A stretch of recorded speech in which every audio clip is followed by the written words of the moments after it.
All right. Welcome back, everybody, to another episode of the Dynasty Doctor. I have a new guest with me today, my good buddy Nash. Nash, you just want to quickly introduce yourself to the people? Yeah. Thanks for having me on here, Doc. Really appreciate it. Excited to do this mock draft. Known you for a All long right. time. Played Welcome fantasy with you back, for a long everybody, time. to So another episode let's get of. into it. Yeah, man, I'm really excited. I think today we might just have time to do the rookie mock draft, but we'll see.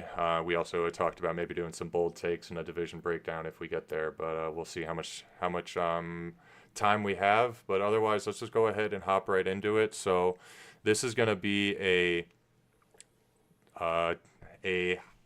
10-team superflex mock draft with rookie landing spots. So over on the left-hand side, this is a 4-round mock draft, but obviously if we're only doing about the top 20 guys, I didn't feel like I needed to go much farther than that. This is a mock draft I found on the internet, courtesy of Tankathon, where they use player rankings and team needs to kind of fill in those spots. So it's color coded for everybody's ease, but these are the landing spots that we're going to go off of. So when we discuss why we drafted a certain player, it'll be very dependent on that. I think that's a lot more fun than simply just going off of value, because the NFL draft really tells you a lot. For example, in this mock draft, they have Kaleb Johnson above TreVeyon Henderson. They have Mason Taylor as the third tight end. And then even getting into the quarterbacks, you got Tyler Shuck ahead of Quinn Ewers going at the end of the third. A guy like Jayden Higgins being that sixth wide receiver drafted, absolutely somebody said we'll see here in the top 20. But without further ado, let's just go ahead and hop right into it. So I'll start. Nash, you'll go second. And then you and I will just kind of go back and forth and discuss our picks. So without further ado, I don't think it really matters this year if you are in a super flex or in a one quarterback league. Ashton Jeanty really just seems to be the guy. Workhorse out of Boise. If you're interested in Dynasty, if you're listening to this show, you've absolutely heard the name. I don't think there's any argument there whether he goes 6 to the Raiders or 10 to the Bears or falls past that. Highly expect him to be the first running back off the board. But Nash, yeah, who do you have at 102 in your Superflex draft? I'm taking Hampton here. I think he's got first round draft capital, kind of a no brainer. Maybe you could see the argument for Ward or Ted or even Travis Hunter, but for me, Hampton's got round one draft capital, so that's all day. Yeah, I love it. I love that fit to the Broncos at 20 if they pull the trigger. Sean Payton, the way that he uses those running backs. And then you brought up a couple of other names, and that's probably the names that I'll be here at the 103 between Tet McMillan and Cam Ward. So the expectation if Cam Ward goes first or McMillan goes eighth to the Panthers. I'd like to think that this comes down to team needs, and best fit, but man. So I want to go ahead and say Cam Ward. I think just with the Superflex having a guy who, when he is the first overall pick, it's likely that the team is going to give him a couple of years. So unlikely that they would turn right around and move on from him next year. I've mentioned in previous videos how strong next year's draft class is outside of Arch Manning. We can go into that. I've heard that Arch Manning might not even declare next year, but it is a much stronger draft class. But obviously, when a guy goes 101, he's very hard to pass up, especially in a super flex draft. Uh, Okay. any thoughts on that? Would you be leaning? Say, yeah, we can sit here for a second. Where are you? How are you feeling? I think I think Cam Ward here. I like the pick. Obviously you take the 101 quarterback. He'll be a starter day one in Tennessee, which is nice. They just don't. I think Tennessee's roster overall is pretty weak. So I could see, depending on where you're at with 103, what your team looks like. If you're rebuilding, I think it's probably a great pick. Let's say you had some other trades, you have a stronger team. I don't know if he'd be the pick here just because, let's say you trade the 103, what kind of veteran quarterback could you get with the 103? I think there's maybe more potential there. It kind of depends on your team makeup, but I don't hate the pick at all. I think it's great. But it makes it easy for me at 104. I think I'm taking Tet. So, And there you go. And I think just sitting on Cam Ward for a second, let me put Ted in there before I forget.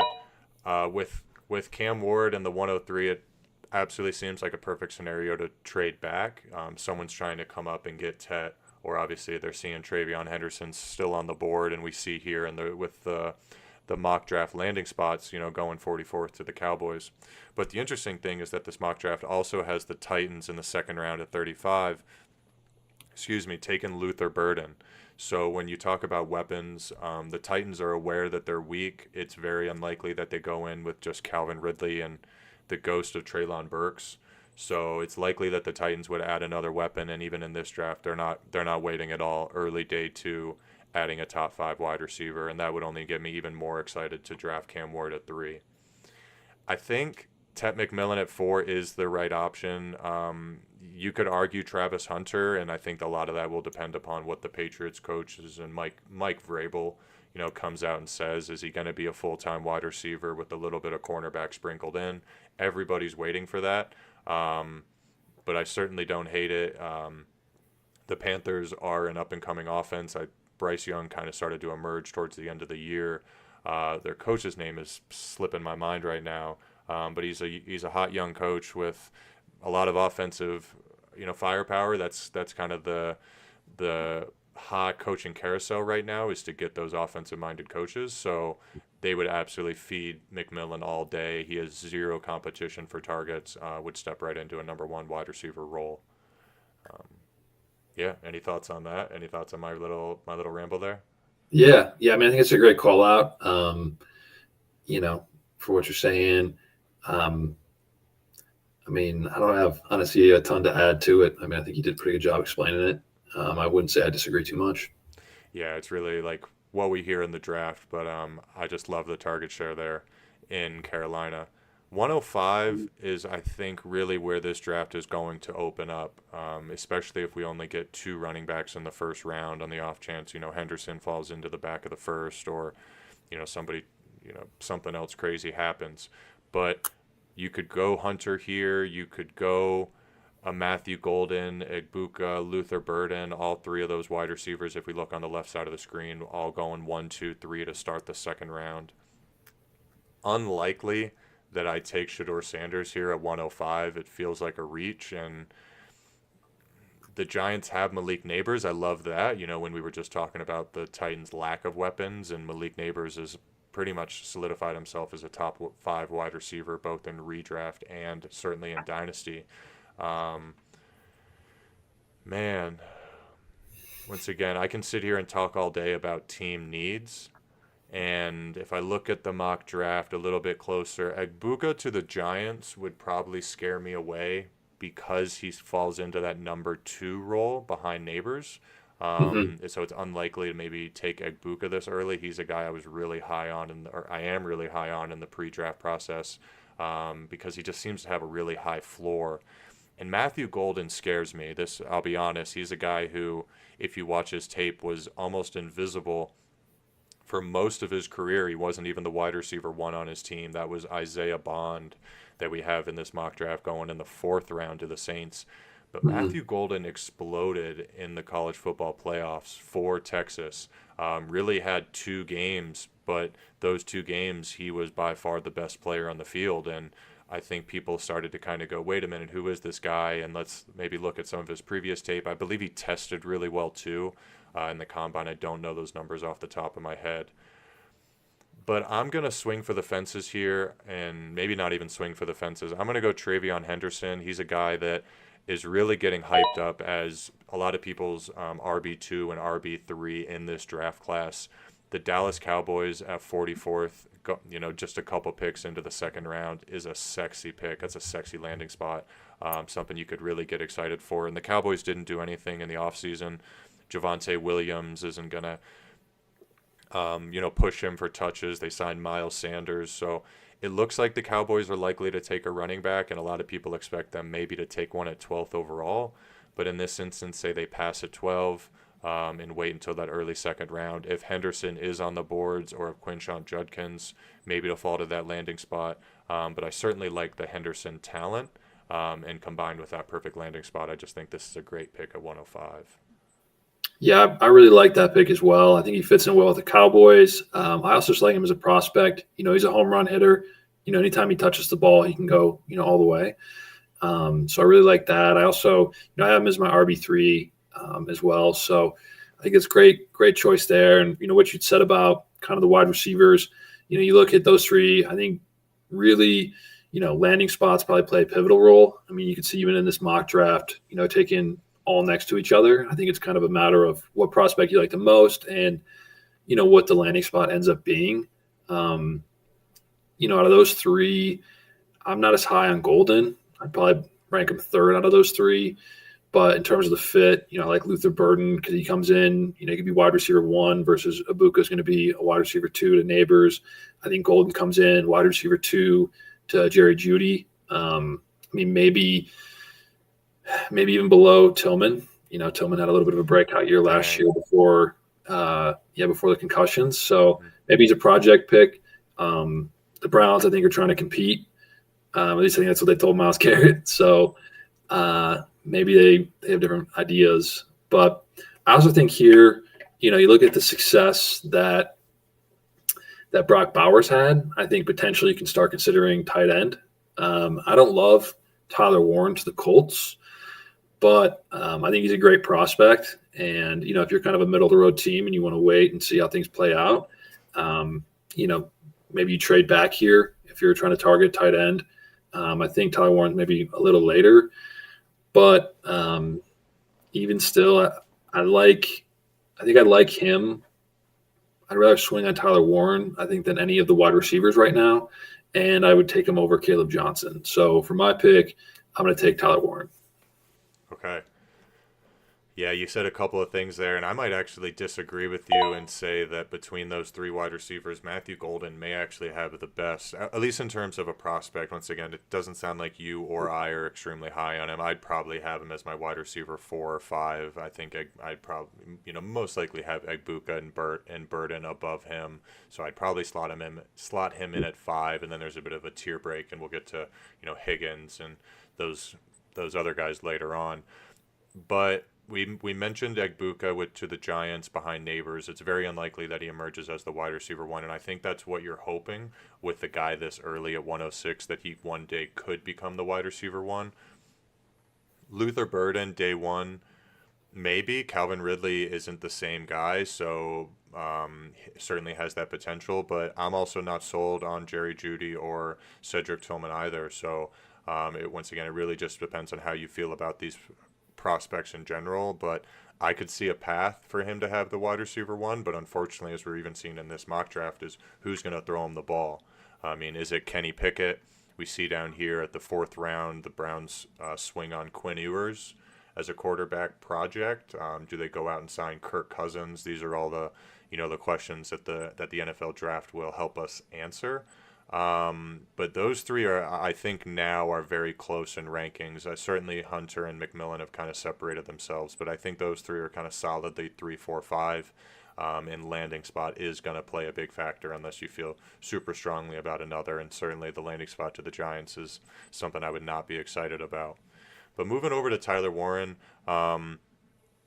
I think this is an area where you're going to see the tight ends start to go off the board. I think that Brock Bowers and Sam Laporta effect has maybe skewed people a little bit, and the Colts aren't the greatest landing spot. I mean, is it Anthony Richardson? Is it Daniel Jones? None of them really excite me, but also there really isn't a lot of competition for targets. Still kind of waiting to see who emerges between Josh Downs, Michael Pittman, Alec Pierce. I believe Alec Pierce led the team in targets in 2024. It was some crazy stat like that.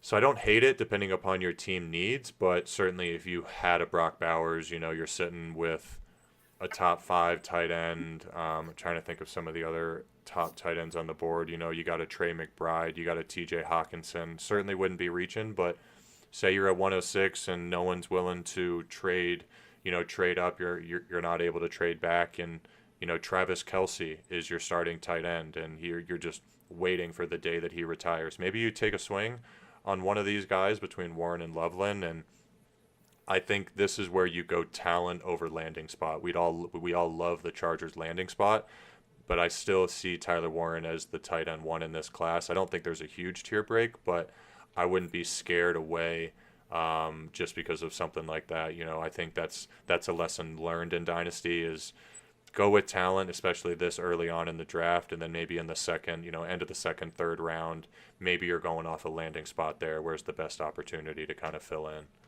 Yeah. I think too, once you kind of get to this point, you get past, what I'd say the top tier prospects is, you just want to take your guy. If you believe that, he's got a good future and you believe in him as a prospect, I think you take him. Going back to those wide receivers, if you think Golden's the answer, go take your guy. It's part of the fun of it. You want to believe in somebody. Nothing wrong with that. Absolutely. All right, so I'm on the clock here at 107. Do I go a second wide receiver? Probably would be leaning Travis Hunter at this point over Golden, Egbuka, or Burden. Once again, depending upon what Mike Vrabel says. It would be really tough, though, for me to pass on Kaleb Johnson to the Bears. I think that Ben Johnson offense, he knows how to utilize those wide receiver or those running backs. So although we see Judkins to the Chargers yes. Excuse me. I'm still going, draft capital. So in this case, the third running back off the board. So I'm between Johnson and Travis Hunter at 107.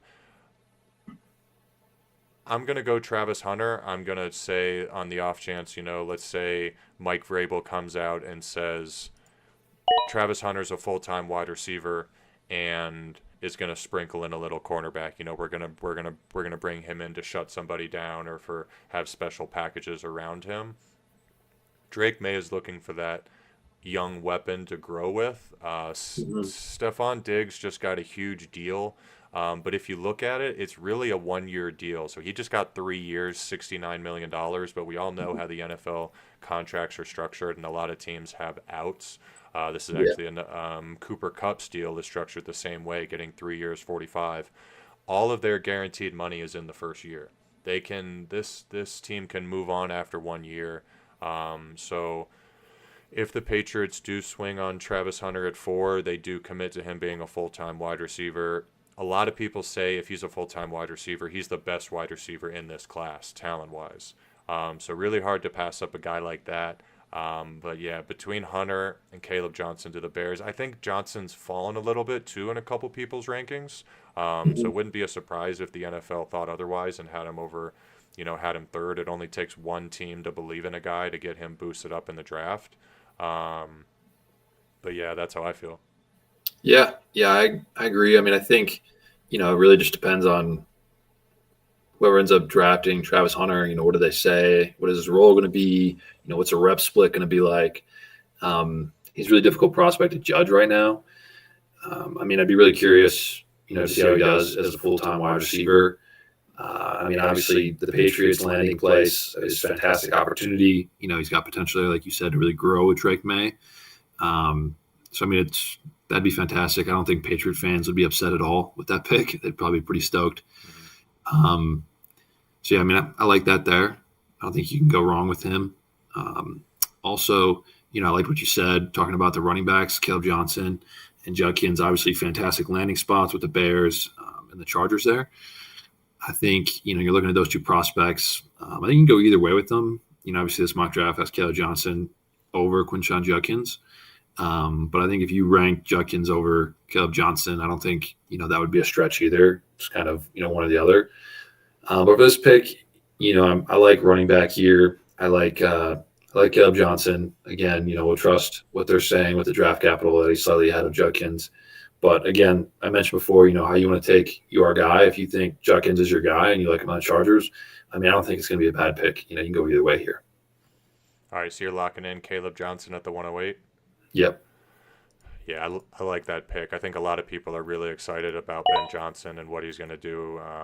They spent a lot of money in free agency on that offensive line, so not only just to protect Caleb Williams, but to to be able to have a strong rushing attack, so to speak. And there's really nobody there. I think DeAndre Swift is still their RB1, so whichever rookie they take early in the draft, and they're even projected to take Ashton Jeanty if he falls to 10.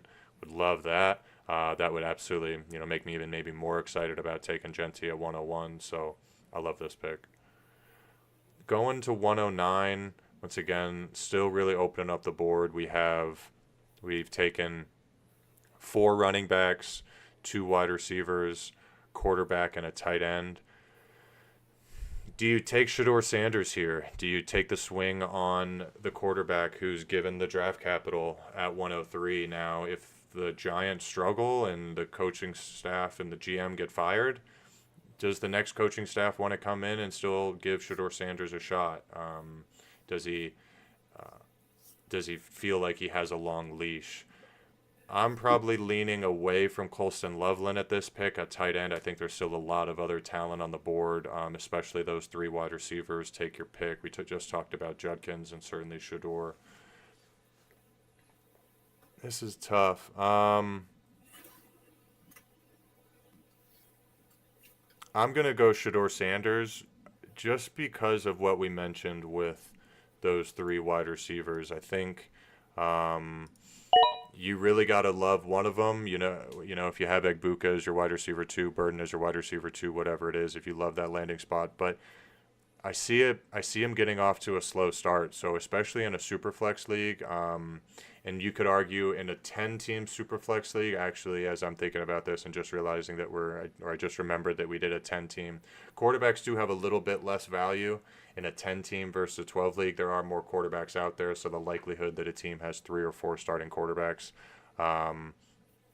Would I change that pick? No, I'll stick with that pick. I'll stick with Shedeur Sanders at the 109, and I think we're going to start seeing these wide receivers fall off the board. Who do you got at 110? Yeah. Well, if I could quickly jump in on Sanders, I think even in a 10-team or 12-team, I think probably end of the first round is where he goes. I don't like him as much as Cam Ward. I think too, you look at where he's projected to go, whether it's to the Giants, whether it's to the Browns. I think honestly, in either of those situations, he's a quarterback who's trying to save that regime's jobs. You look at the Giants, if it doesn't work out, obviously, Dable's gone. They're cleaning house. Same thing with the Browns. The Browns draft him with the 2nd pick. Yes, it's high draft capital, but if it doesn't work out, Stefanski's gone, Andrew Berry's gone, they're cleaning house. It's really, you don't want to compare it to a previous draft, but obviously, you look at last year, he's a 2nd round pick probably, and now it's like end of the first round. Yes, he'll be a starter. 10-team. You mentioned that before. Maybe he goes a little later, but even in a 12-team, I'm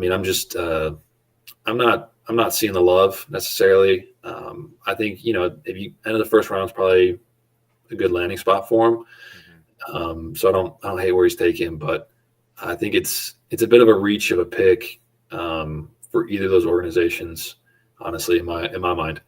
But for me, looking at this in a 10-team or 12-team, at this point. You're drafting end of the first round. If this is your pick, you probably had a pretty good year if you're drafting at the end of the first round. You probably got a good team if you're thinking about competing. So for me, I'm going to take the guy who I think has the highest floor, who I like is Egbuka. I think, too, you put him on the Giants. Yeah, they're maybe a little dysfunctional. It's to be determined what happens with the quarterback. Obviously, you have Neighbors out there, but Neighbors is going to attract a lot of attention. Everyone knows what he can do. So I think that opens up opportunities for Egbuka, to be a high floor player. It could be a flex role. If you're competing, I think it'd be a great pick for that situation. Yeah, and right here, this would be, that quarterback wide receiver duo at the idea that the Giants take Shedeur and then turn right around beginning of the second and take Egbuka and just really hit the offense hard, obviously already having Neighbors. But Egbuka's been getting a lot of hype. I've seen people have him as their wide receiver 1. I posted a reel not too long ago talking about how Tetairoa McMillan, for example, may have a really high ceiling, but as you've said and we've already mentioned before, Egbuka really just seems to have a really high floor. Extremely polished, coming out of wide receiver university. Ohio State University.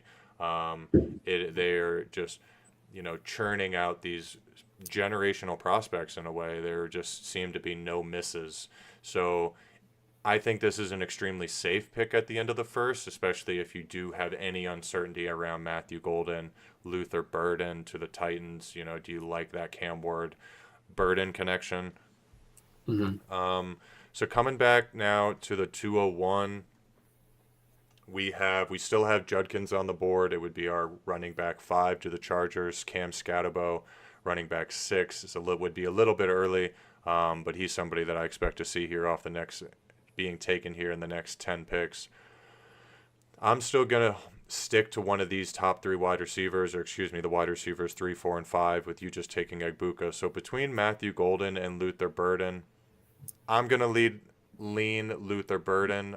He's someone that has just been hyped up for months and months and months. And when you have that talent, I think that's what I'm leading at. And Matthew Golden may have that high ceiling, but I don't like when I hear a guy that was almost an unknown until he broke out in the college football playoffs. That kind of scares me a little bit. So I think once again with the safer pick, with the Titans taking their, presumed quarterback of the future, them having Calvin Ridley already on the team, so Luther Burden doesn't have to come in and get all the pressure. He will be open. He will have time to work, and this would be a great pick. We're going to see in this draft, if you have late first round and early second round picks, there's going to be a lot of talent, whether it's a 10-team, a 12-team league.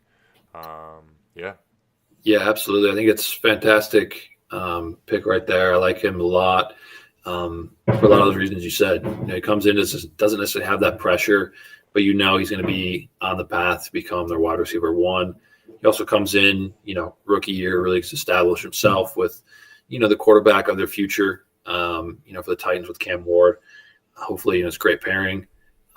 This might be something too, let's say you're at 103. If you were to trade up to, let's say a couple picks here to try to get Luther Burden, get a little Tennessee stack, that could be an interesting play as well. So something to be aware of if you're someone who's maybe looking at Cam Ward in the first round. Maybe go after Burden if it works out like that, or maybe it's Golden or Egbuka. If there's any sort of stack there, that could be a fun little play to get. So here, with the 202, I don't know if we want to base this off of what we did in the first round, but I really like Judkins here personally. I like the Chargers situation there. I think it's fantastic. Great landing spot for him. I think he's, he paired well with TreVeyon Henderson at Ohio State. It feels like, he was more of the bell cow versus Henderson. I mentioned before, kind of has the home run hitter ability. He's got, the chance to take it the distance, anytime he touches the football. But I think, in that offense, he's probably a safe pick. He's going to get you some good points every week. Kind of a set it and forget it type of guy. So for my pick, I'm picking Judkins. And I think you can't go wrong here. Once again, end of the first, early second, depending upon how many teams. There's going to be so much talent. And hold on a second, my headset just gave out. Let me see if I can turn this back on. Can you still hear me? Yeah, I can hear you. So I'm going to keep talking while I get this figured out. But yeah, I love the Judkins pick. I'm going to go ahead and just make it easy and let you talk for a little bit. But I got Matthew Golden. Oh, here we go. Getting it back. Little technical difficulties, but we're good. Judkins to the Chargers. I've used this term before. That's a sexy landing spot. Under Jim Harbaugh, they did not give Najee Harris a lot of money, so I think people are expecting the Chargers to attack that position. Obviously, in this case, they selected the tight end in the first and came back with the running back in the second. Could they swap those, take the running back in the first? Who knows? But I think you can't go wrong. I think this is a really safe pick. And these 5 running backs that have been taken have pretty much been everybody's consensus top 5 for the last couple of months since we've started scouting these prospects. And you're getting the last one here, so I think this is a great pick. And in that case, I'm going to go ahead and take the 5th wide receiver that we have on the board in Matthew Golden. I think the only other option would be Colston Loveland if you're super desperate at tight end. I brought up the example earlier. If the only tight end on your team is Travis Kelce or somebody really old, you're just really not confident in that position, and you have a lot of young wide receiver talent. Maybe you can take a swing on it, but I still think we're in that part of the draft where you want to select talent over positional needs. You never want to feel forced to take a position just because your team is weak in that position. That's not a great strategy. So really a personal feel here. We've both kind of talked down Golden in the last half an hour or so since we got started, but at the 203, you can't go wrong with the guy who's selected in the first pick of the second round. Can he emerge and be the wide receiver one over Jerry Jeudy? My expectation would be the Browns would go out and get a better quarterback in free agency after the draft. I don't expect them to go into the offseason go into the season with Kenny Pickett as their starting quarterback. So a lot of questions still for that organization, but I just think sticking with talent right here, like I said, a guy selected in the first pick of the second round. So Matthew Golden feels like a really good pick in this position. Yeah. I think that's a great summary. I think too, you look at the Browns, what they're going to do. Obviously, quarterback bit unknown. Looks like in this draft, they have in the fourth round the Browns taking Quinn Ewers. I think they're probably assuming that they would get Kirk Cousins. Feels like that's really the only way they would go here. I don't think they would only keep Kenny Pickett and then draft a rookie in the fourth. So I think, to your point, I think they're assuming the Browns do something different here at quarterback, which means, Golden, potentially walking into a nice situation. They have Jerry Jeudy, Njoku's a pretty solid tight end. I think he's really come on the last probably 2 years. And I would expect him to maintain that. I don't know if he's going to, wow anymore or grow much, but he's, I would say, a very solid tight end. So, a good position for Golden to land into here. Mm-hmm. So, absolutely. Who do you got for us at 204? So this one's interesting. I think Colston Loveland feels like the right pick here. Obviously he's got first round draft capital going to the Chargers. I think it's a great fit for tight end. He's obviously the second tight end, in terms of rankings. So I think you really go wrong here. If you were maybe desperate for quarterback, you see Jaxson Dart taken in the second round there. I could see that potentially being the pick. Obviously with the Raiders, throwing to Brock Bowers, would be nice. Jacoby Myers, very solid wide receiver. But I think, the pick here for me is going to be Colston Loveland. And I think that's a great pick. This is really where I have a strong tier break to the top two quarterbacks, top two tight ends, top five running backs, and top five wide receivers. And then you really just we're going to be looking at landing spot. And once again, we're really going to see, I think, that second tier of prospects. So we talk about Mason Taylor, Jayden Higgins, Cam Skattebo. You mentioned Jaxson Dart. Jaxson Dart makes me a little bit nervous because of I actually don't remember off the top of my head. I don't recall, if the Raiders have given Geno Smith a contract extension. I don't know the details of that contract. Is it really only a 2-year deal? Is there a window to get out after 2 years? So if they take Dart and he's he redshirts a year, say Geno starts next year but then struggles and they bring Dart in, that's kind of the ideal situation. But if it is a lot of money, if it really looks like it's structured as a 3 or 4 year deal, it's probably unlikely then in that case that the Raiders do select Dart at 37th overall. So let's just say, going off of this, for the sake of the exercise, let's say, once again, the Geno Smith deal is structured more as a 2-year deal. So Jaxson Dart does look like he has a way to kind of get in, or it does have a path to be a starter in the near future. Yeah. I'm probably between, or for 205 then, between Jaxson Dart, and then I like Cam Skattebo. I would have Skattebo a little bit over Higgins. If we're saying Higgins goes to the Texans, we brought up some examples earlier. He's with Nico Collins there. He's never going to really be more than a wide receiver 2. They got Tank Dell coming back next year. He's going to miss all of 2025. They just signed Christian Kirk. So there's really not a strong path for Higgins to compete in year 1 or to get those touches in year 1. And Skattebo to the Commanders is a lovely landing spot where everybody's hyped on Jaden Daniels and that offensive firepower. And Brian Robinson has shown that he may not be the guy. I think Robinson's actually a good buy low candidate, especially if the Commanders don't sign a running back. I believe he's right now almost ranked as RB 30 or RB 35, Mhm. even in redraft. So he's a guy that I would be targeting, especially if the Commanders say pass and don't get a running back till round 3 or round 4. So in this instance, with the draft capital, with the Pete Carroll offense, and the some of the weapons that the Raiders have. Obviously, right now it's really just Brock Bowers. I can't speak much more than that. Don't have a lot of great things to say about Jacoby Myers, unfortunately. I'm going to go with Jaxson Dart here at the 205, especially in a super flex league. Just feels like another safe pick. Yeah. Um, I like what you said. Cam Skattebo be a great fit with Washington. Um, but I know you said Jayden Higgins, maybe doesn't have that potential. Obviously, Nico, he's the man in Houston there. They do bring in Kirk. Mm-hmm. I'm not so sure um, that he wouldn't do all right, though, only because I think, and this is just, my opinion, but I think they're going to bounce back this year. I think CJ Stroud, obviously, sophomore slump, not a great year. You can question, what they're doing with their line. But I could see, the argument to be made that, that offense is going to rebound. CJ Stroud, if he's on, he's going to be able to feed everybody. I mean, you look at what Tank Dell did as a wide receiver, too. Obviously he did, very well. But I'm also not sure, when he comes back, what is he going to look like? Is he ever even going to get back to, excuse me, where he was? So I like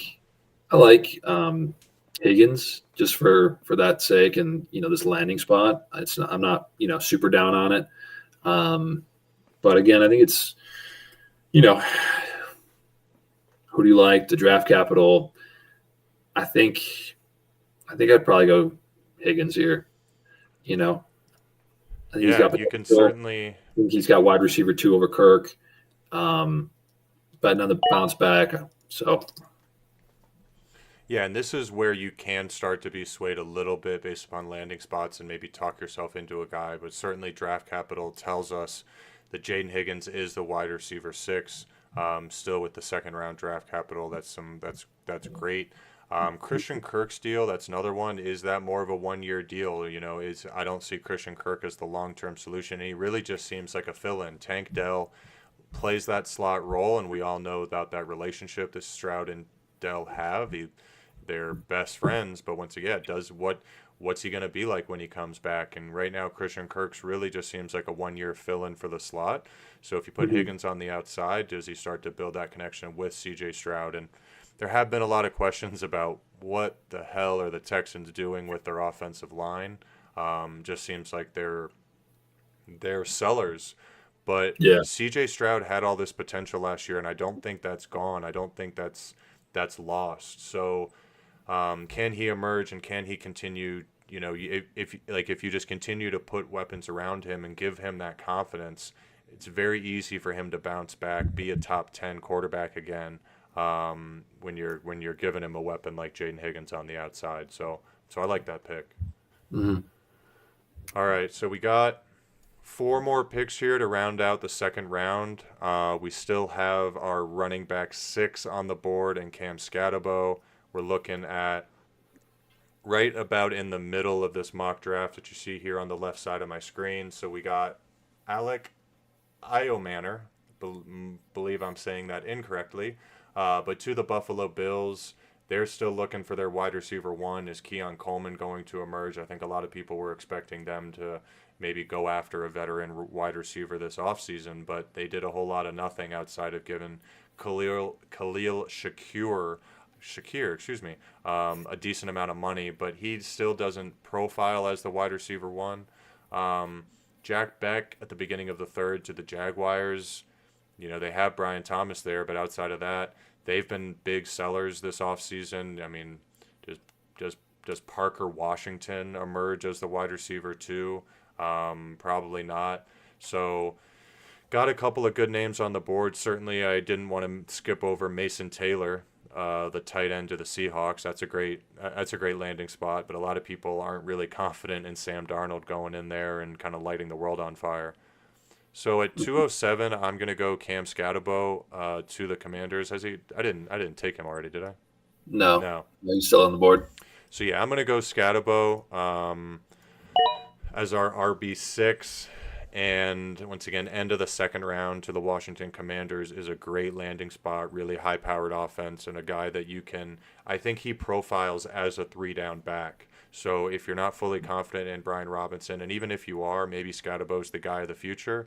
And I think he could have a very long and successful NFL career. So I would be excited about that, and Skattebo would be my pick here at 207. Mm-hmm. Well, you got at 208 here.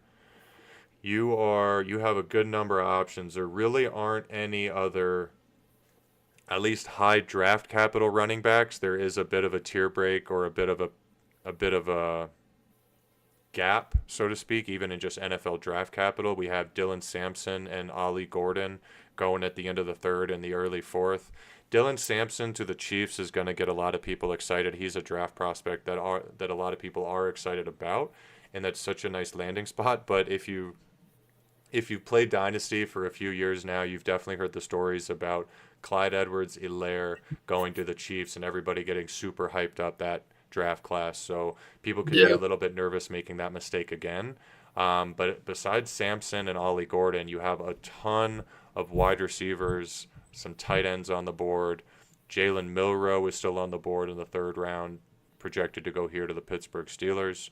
What are your thoughts here at the 208? Yeah, I really like Dylan Sampson as a prospect. You know, he was a SEC Offensive Player of the Year. I think the Chiefs, you know, I could drink the Kool-Aid. I could see why you would get hyped about him.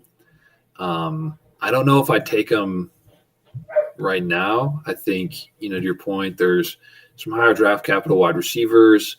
I think you can look at maybe who you're most interested in. And you made good points about kind of all these guys. You know, I think most of them can step in and, you know, be the wide receiver too. You know, you look at Jack Beach for the Jaguars. I mean, Jalen Royals. I mean, I believe in the Broncos and what they did last year.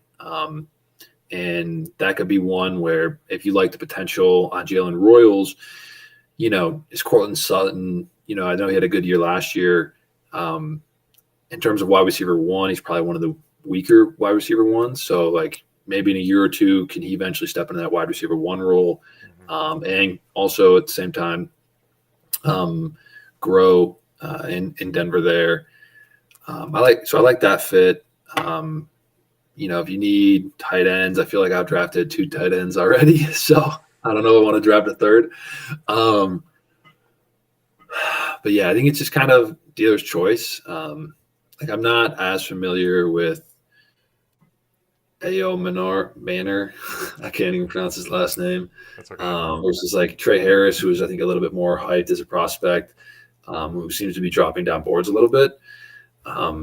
I don't really believe in what the Jets have going on though, so I don't think I'd necessarily want to jump in there unless you think maybe the Jets take a quarterback next year, in which case, you know, could be set up well as a wide receiver too in New York. I don't know. Is there anyone on here, you know, that stands out to you? It's tough. Yeah, I mentioned there's a good tier break here. I think you're really looking at the wide receiver prospects, even if I just sort here by wide receivers, because once again, Dylan Sampson would maybe be the only running back I would consider if I'm a Chiefs fan, and even with the tight ends, I still think I would likely lean wide receiver here, taking a third round wide receiver or Ayomanor at the end of the second over Mason Taylor's probably where I'm leaning. So it really, yeah, this is really dealer's choice. Trey Harris is a prospect. You brought him up, and I wanted to talk about him a second. Is getting buzz because he's kind of this. I believe. I mean, let me pull up his draft capital. Yeah, big body wide receiver, 6'3", 210.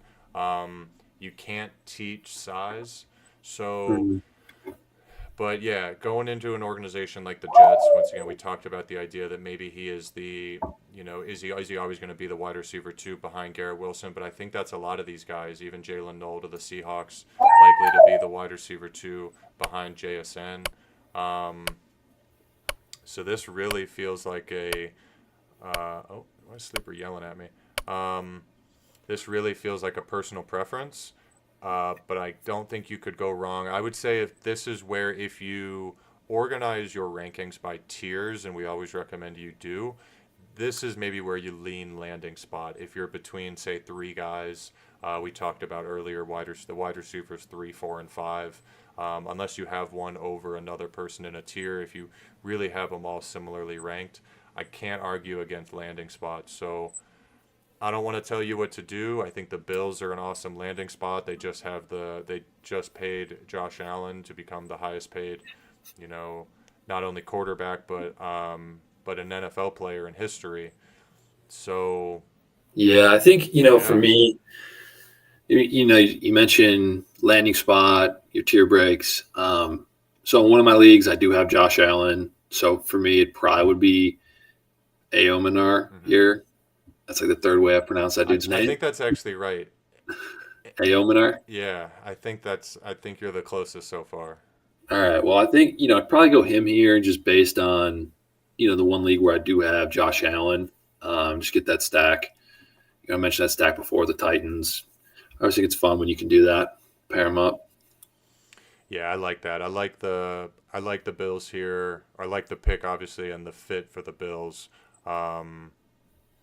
Yeah, this is I don't think you can go wrong here. And when you're picking at the end of the second, this is where I don't want to say quite dart throws, but not as much surefire. So you could get swayed a little bit one way or another, maybe based upon your current roster construction, or certainly, as we've been mentioning, landing spots.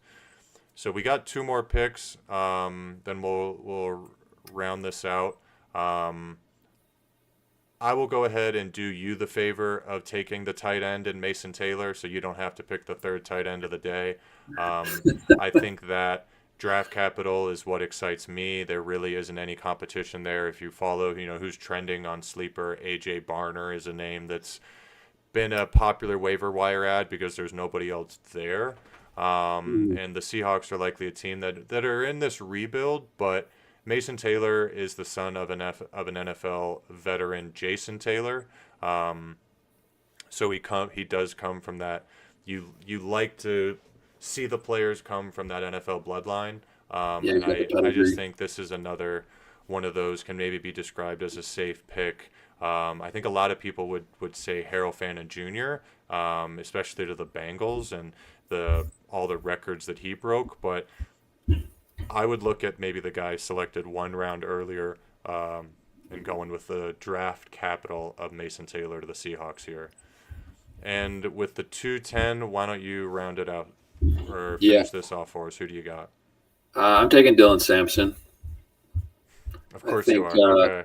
I hyped him up a little bit before, but again, I like him here, towards the end of the 2nd round. Obviously, great player in the SEC. Did very well for himself there. The Chiefs, sexy franchise to end up with. As long as Patrick Mahomes is quarterback in there, they're going to have options. And, they got Pacheco, Kareem Hunt. I think he's still with the Chiefs, right? Yeah, he re-signed, but no one that's going to scare you off from a rookie stepping in and taking the job. No. And even then, Pacheco, I think he's good. He's had some injury issues. We've seen that. I think, it's a solid pick here. Again, this is towards the end of the 2nd. I think it's worth the chance just because the upside's there. If you could have, 2 years from now, you got a guy who's RB1 on the Chiefs, I don't think it's a bad place to be. So I like that potential. Yeah, absolutely not. Anybody that you can pair with Patrick Mahomes for the rest of his career, I think is a great pick. And once again, this is at the part of the draft where you're really just going to start calling your shot, maybe because you like the prospect, you like the landing spot. So even just Mason Taylor, really wouldn't argue against anybody reaching for Arroyo or Fannin Jr. because those landing spots are a little bit better, and they do project to be a little bit better in the NFL. I mean, Harold Fannin, I'll keep bringing him up, really projects almost just to be a big-bodied wide receiver playing tight end. He just with how many points, or excuse me, the stats that he put up last year in college. So he's a guy that I'm really excited about to see his landing spot. So we left a couple of names on the board, a lot of wide receivers that we see here, kind of in that third round. We did not take anybody in the fourth round. So once again, the top 20 picks, it's likely that these are going to be guys selected on day 1 and day 2. And the NFL draft will really determine the order in which they're taken is really going to sway the order in which we select them in the rookie draft. So I loved this exercise that we did. I'm going to go ahead and just kind of round this out for us and summarize how this mock draft went. Once again, we have the potential landing spots here on the left to help us kind of drive our picks and be able to talk about what we like and we don't like about potential landing spots. But we talked about 5 running backs up until Quinshon Judkins, and then a bit of a tier break. Kaleb Johnson being that running back at the end of the first round to the Bears. I reached on TreVeyon Henderson, even though he would have been drafted after him, just because I like that landing spot at the Cowboys. The wide receivers we were a little unsure about. I think Tetairoa McMillan and Travis Hunter, with the expectation that Hunter is a full-time wide receiver, because we'll certainly push him up the board. I think these are both, solid guys, prospects that feel like you really can't go wrong. And then we have those wide receivers 3, 4, 5 in Golden, Egbuka, and Burden. A lot of that depending upon landing spots. Do they see an opening or a pathway to wide receiver 1? Do we feel like they're really going to be stuck at the wide receiver 2?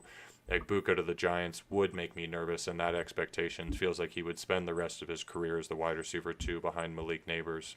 But yeah, a lot of really good names. This was really fun. Do you have any final thoughts, Nash?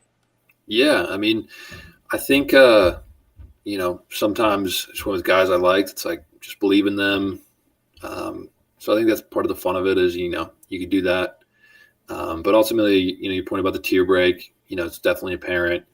A certain point, probably in a 12 team, mid to early first, early first and a 10 team, we are going to see that tier break. And then, if you're just below that, maybe you want to trade up, get into kind of that, above that threshold there.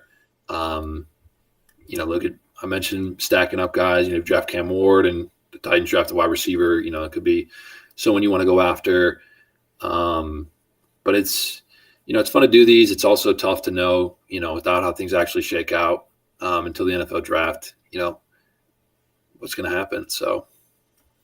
Yeah, really fun exercise. I think this is a draft, as we mentioned a couple times, trading back if you have a friend that really loves a particular prospect, or 2 really strong tight ends. Somebody really wants to trade up because Tyler Warren's already been taken and they don't want to miss out on Colston Loveland. I think this is a great it will be a great opportunity to move back and collect some extra draft capital.